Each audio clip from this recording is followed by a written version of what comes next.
Hello साथियों, अब हम लेते हैं सांख्यिकी में सीरीज C4 का पार्ट 2।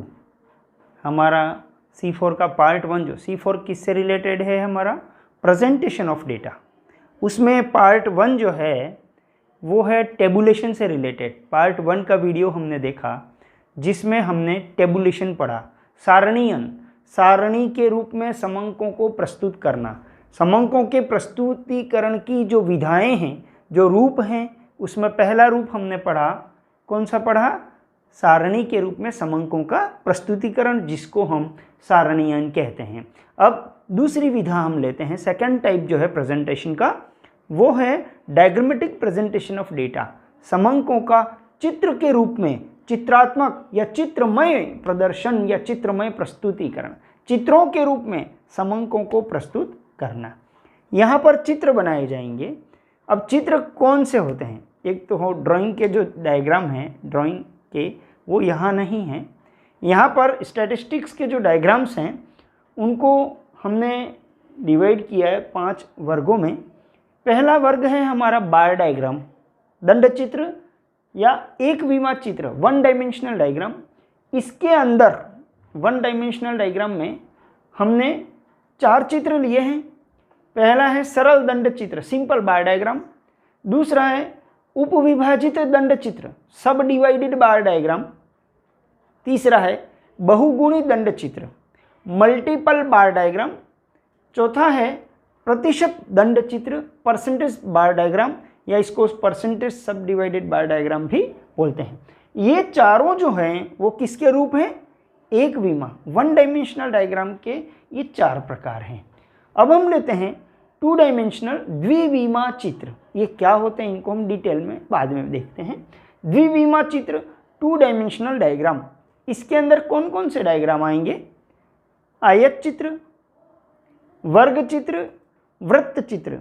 इनको हम क्षेत्रफलीय चित्र भी बोलते हैं, एरिया डायग्राम भी बोलते हैं। अब ध्यान रखना, इन सब का एरिया निकलता है, वृत्त का क्षेत्रफल निकलता है, वर्ग का क्षेत्रफल निकलता है, आयत का क्षेत्रफल निकलता है। इसलिए इन चित्रों को क्षेत्रफलीय चित्र भी कहते हैं, क्योंकि इनमें 2 भुजाओं का प्रयोग होता है। नेक्स्ट है त्रिविम चित्र।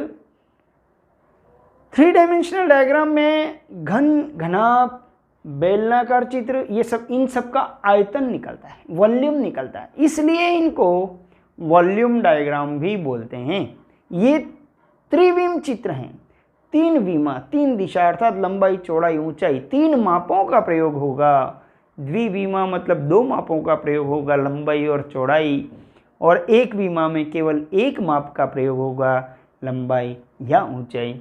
और इसके अलावा जो है चित्रलेख, पिक्टोग्राम, इसमें केवल चित्र लिए जाते हैं। ठीक है, इसको हम डिटेल में देखते हैं। फिर है मानचित्र, कार्टोग्राम, नक्शा, मैप हमने जो देखे हैं। तो ये कुछ चित्रों के प्रकार हुए। अब इनमें हम एक एक को डिटेल से पढ़ते हैं। सबसे पहले हम लेते हैं बार डायग्राम, 1 डायमेंशनल डायग्राम, दंड चित्र या एक विमा चित्र। नाम से क्लियर है कि एक विमा अर्थात विमा मतलब दिशा, एक दिशा अर्थात एक माप का प्रयोग करना है, या तो लंबाई या चौड़ाई या ऊंचाई। एक साथ एक से अधिक का प्रयोग नहीं होगा। चित्र बनाते समय यदि आप लंबाई का अंतर रखते हैं तो बाकी और किसी का अंतर नहीं रहेगा, केवल ऊंचाई या लंबाई का ही अंतर रहेगा। दंड चित्र जो है, इसमें हम इस प्रकार के दंड बना सकते हैं, ये दंड कहलाते हैं, या इसको रेखा से भी व्यक्त किया जा सकता है। एक विमा चित्र में ध्यान ये रखना है कि इन्हें बनाने में केवल एक विस्तार, ऊंचाई का ही प्रयोग होता है, एक ही विस्तार का, इसीलिए इसका नाम एक विमा चित्र है। सभी दंड की चौड़ाई समान रहेगी, चौड़ाई तो समान रहेगी क्योंकि ये एक विमा है। केवल आपने ऊंचाई का ही डिफरेंस किया है ना, तो चौड़ाई में डिफरेंस नहीं कर सकते हो।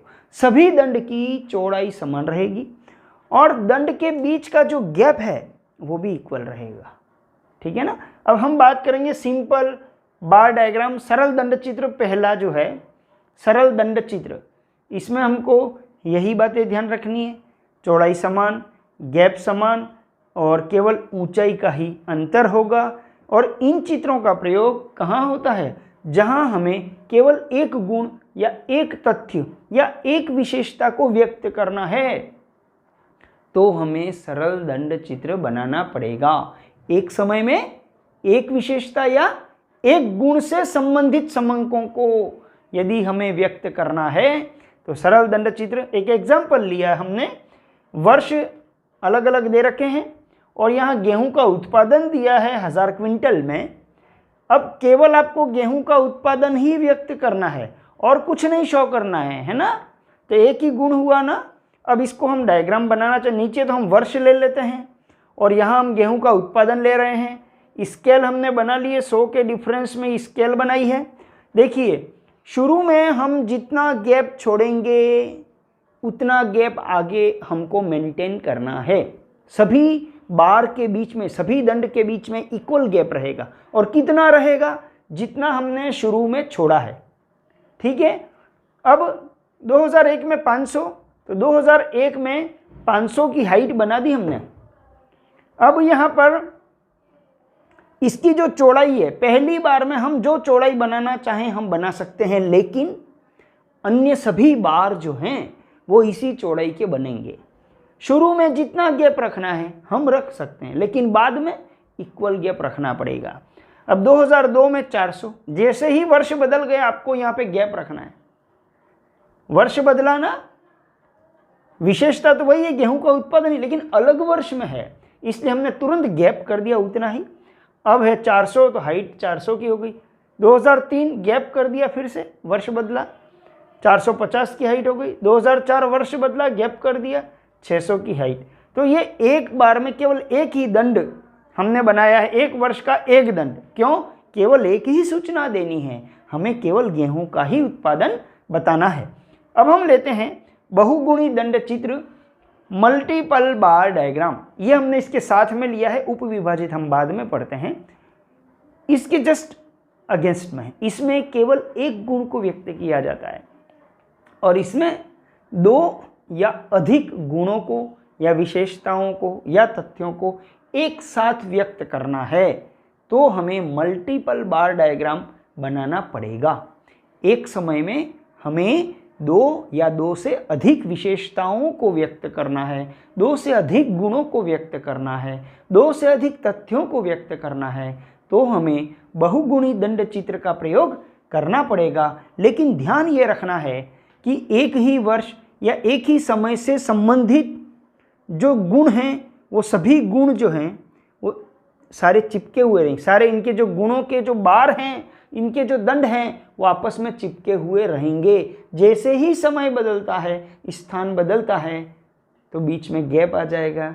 ठीक है ना? तो ध्यान ये रखें, विभिन्न गुणों के जो दंड हैं वो आपस में चिपके हुए रहेंगे। एक न्यूमेरिकल ले लेते हैं हम। वर्ष 2001 2002 हमने लिया, उत्पादन टन में लिया है, गेहूं का उत्पादन, चने का उत्पादन, जौ का उत्पादन। देखिए आप, पहले वाले सवाल में एक वर्ष में केवल एक ही उत्पादन बताना था, अब यहाँ एक ही वर्ष में 3 उत्पादन बताने हैं।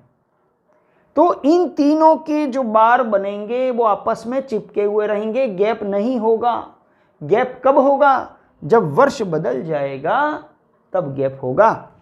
हम यहाँ पर जो पैमाना ले रहे हैं, उत्पादन y अक्ष पे ले रहे हैं, x अक्ष पे वर्ष लिया है हमने। स्केल हमारी 50 मैक्सिमम है, तो हमने 10 से 50 तक लिया है। टन में उत्पादन है। अब ध्यान यहाँ भी यही रखना है कि दंड की चौड़ाई समान रहेगी। ठीक है ना? पहला 2001 हम बनाते हैं, तीनों बार बनाएंगे, तीनों दंड बनाएंगे 2001 के। पहले की ऊंचाई है 50, पहले की ऊंचाई हमने 50। ये शुरू का गैप हमारी मर्जी से हमने छोड़ा है। जितना गैप आप शुरू में छोड़ रहे हैं उतना आगे आपको मेंटेन करना है। 50 की हाइट बनाई, चने के लिए हमने 30 की हाइट बनाई, लेकिन इसको हमने चिपका के रखा है। क्यों? क्योंकि गेहूं भी 2001 का है, चना भी 2001 का है और जौ भी 2001 का है। तीनों 2001 से संबंधित हैं, इसलिए तीनों दंड आपस में चिपके हुए रहेंगे। जौ का जो दंड है वो 20 का हाइट का है, ये 20 की हाइट। तीनों एक साथ चिपके हुए हैं, डिज़ाइन अलग अलग रहेगी तीनों की, ताकि हम पहचान सकें। अब जैसे ही वर्ष बदलता है तुरंत यहाँ पर गैप आ गया। जितना गैप हमने यहाँ रखा उतना गैप यहाँ आ गया। अब वापस 40, 35, 30, 40, 35, 30, सेम वही डिज़ाइन। जैसे गेहूं में ये डिज़ाइन है तो यहाँ पर भी यही डिज़ाइन, ये सिंबल हमने लिखा गेहूं का, ये चने में ये डिज़ाइन है तो ये सिंबल, जौ की ये डिज़ाइन है, ये सिंबल, ठीक है ना। तो अब हमें ध्यान रह गया ना, मल्टीपल बार डायग्राम कब उपयोग में आएगा, जब दो या दो से अधिक विशेषताएं एक साथ व्यक्त करनी है और उनके जो बार हैं, उनके जो दंड हैं वो आपस में चिपके हुए रहेंगे। ये हो गया हमारा बहुगुणी दंड चित्र। अब हम लेते हैं उपविभाजित या अंतर्विभक्त दंड चित्र, सब डिवाइडेड बार डायग्राम। इस डायग्राम का यूज़ कब करना है, जब हमें किसी एक या एक समय या स्थान से संबंधित विभिन्न तथ्य दे रखे हैं और उनका कुल मूल्य भी दे रखा हो, ठीक है ना।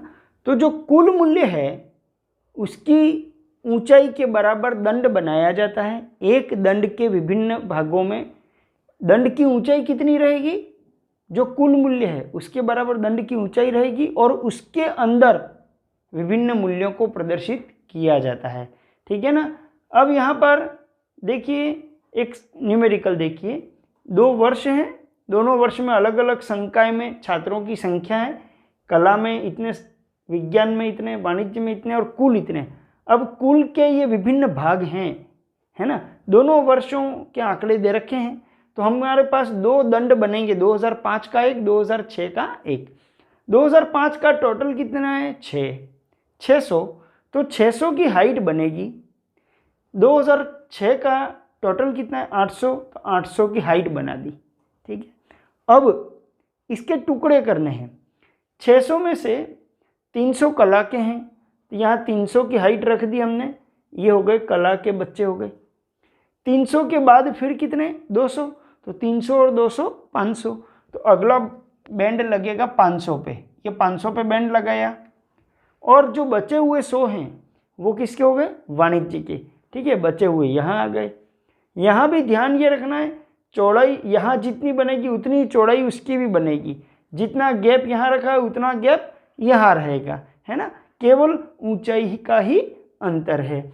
अब हम बात करते हैं इन दोनों में यदि तुलना करनी हो तो इसी वे में तुलना नहीं हो सकती, क्योंकि ये सापेक्ष मूल्य नहीं है, निरपेक्ष मूल्य हैं।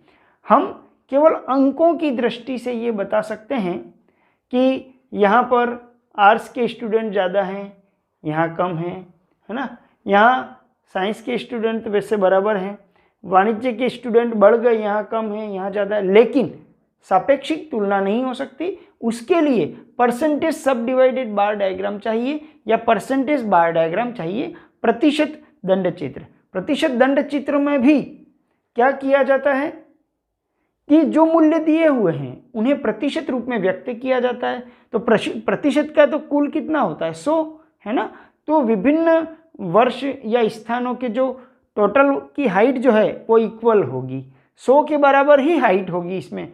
और प्रतिशत में व्यक्त करने के बाद हम तुलनात्मक अध्ययन जो है वो आसानी से कर सकते हैं। ऐसा ही न्यूमेरिकल हमने यहाँ लिया है, संकाय में कला विज्ञान वाणिज्य हमने लिए हैं। ये 2005 में ये जो छात्र हैं, 2006 में भी ये छात्र दे रखे हैं। अब हम इनको पहले परसेंटेज में कन्वर्ट करेंगे। कैसे कन्वर्ट किया जाता है, वैल्यू अपन टोटल इंटू 100, 400 को बदलना है तो 400 डिवाइड बाय टोटल कितना है 800, तो 400 डिवाइड बाय 800 इंटू 100, ये हो गया 50%।